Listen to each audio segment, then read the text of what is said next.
मी इथं काय भाषण करायला नाही आणि मी भाषण करत मला गरिबाची जाण, मी गरिबीतून आलो आणि गरिबाचा लढा लढतोय हे उभं राज्य आपलं बघतो. मी जे आता भयांकडून ऐकलं सोमनाथ भैयाच्या बद्दलचे झालेले त्यांच्याबद्दल त्यांच्यावर झालेले पोलिसांकडून वाद, पोलिसांनी त्यांच्यावरती जाणून बुजून केलेली मारहाण, एक आकर्षापोटी केल्यासाठी ती मारहाण. कारण कुठल्याही आतापर्यंत आईने सांगितलं तसं की महाराष्ट्रात आणखीन अशी गोष्ट घडलीच नाही की कस्टडीमध्ये माणूस त्याला मृत्यू पावला आहे. जर पोलीस इतका अमानुषपणे मारहाण करत असली तर मुख्यमंत्र्यांनी आणि गृहमंत्र्यांनी त्यांना अजिबात पाठीशी घातला नाही. त्या लेकराला न्याय मिळाला पाहिजे, नसता मराठी सुद्धा रस्ते घेते तुमच्या न्यायासाठी. जातीच्या पलीकडचा हा विषय. कोणाचं तरी लेकरू दिलंय, कोणाच्या तरी आईला प्रचंड दुःख आहे. या राज्यातल्या सत्ताधाऱ्यांनी अशा घटनेकडे जातीतून न बघता, जसे तुम्ही स्वतःच्या लेकराकडे बघता तसं दुसऱ्याच्या लेकराकडे बघण्याचं काम केलं पाहिजे.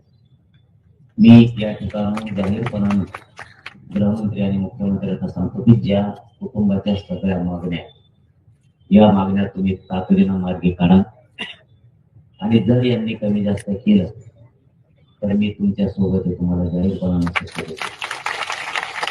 सगळ्यांच्या सगळ्या मागण्या या कुटुंबाचं जाहीरपणानं म्हणणं तसे रिपोर्ट मध्ये ते मारहाणीच मृत्यू झाला. मग तुम्ही अटॅक आला कसा म्हणू शकता?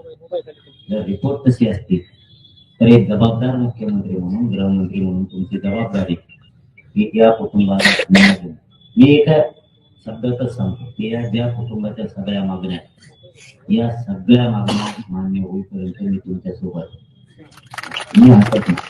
आणि मी एकदा शब्द दिला तर मी मागे सरकत नाही. आपला माझा धंदा थोडा वेगळा.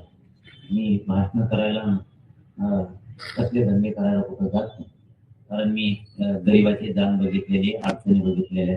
मुख्यमंत्र्यांना या परभणीच्या नगरीतून जाहीरपणानं सांगतो की सूर्यवंशी भैयाला न्याय मिळाला पाहिजे. सगळेचे सगळे आरोपी कोणी त्यांना जेलमध्ये टाका, यांना कठोर शिक्षा करण्यात आली पाहिजे. ज्या काय पूर्ण मागण्या, या मागण्या तातडीनं मार्गी काढा आणि मी या मागण्या सोबत आहे तुमच्या सोबत. तुम्ही कधी पण सांगा, आम्ही तुमच्या सोबत आहे. कधी एकटं स्वतःला समजू नका, कधी एकटं समजू नका. तुमचं एक ग्रुप आहे, आमचं पण. आणि मुख्यमंत्र्यांना, सरकारला सुद्धा या विषयावरती आता आज किंवा उद्या किंवा अजून गाडीत बसलो तर मी सगळा विषय त्यांना सांगतो. कारण ते गरजेचं आहे, न्याय घेणं गरजेचं आहे. नाही दिला मग याला रस्त्यावरती लढाई काय असते ते आपण शिकू आणि आपल्या एकदा दोनदा यांना शिकले आहे.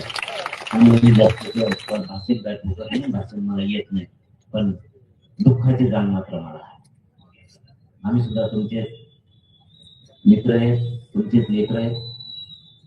आपण सगळे एक आहेत. या राज्यातली जनता आणि मुख्यमंत्रीच सांगते, मुख्यमंत्रीच हमेशा भाषणात सांगते की राज्य सगळं मोठलंय, तुम्ही सगळ्यात आहे. सगळ्याचा आता बघू कसे प्रश्न सोडवत नाही. आपण सगळेजण एक जीवाने या लेकरांच्या पाठीशी, कुटुंबाच्या पाठीशी उभा राहून आपण नक्की न्याय घेऊ. आणि मुख्यमंत्र्यांना पुन्हा पुन्हा सांगतो, तुम्हाला डबल तपास करायचा असला तरी करा, पण या कुटुंबाला न्याय द्या. त्या पोलिसांवरती सगळ्या कारवाई करा, त्यातला एकही सुद्धा कामा. धन्यवाद.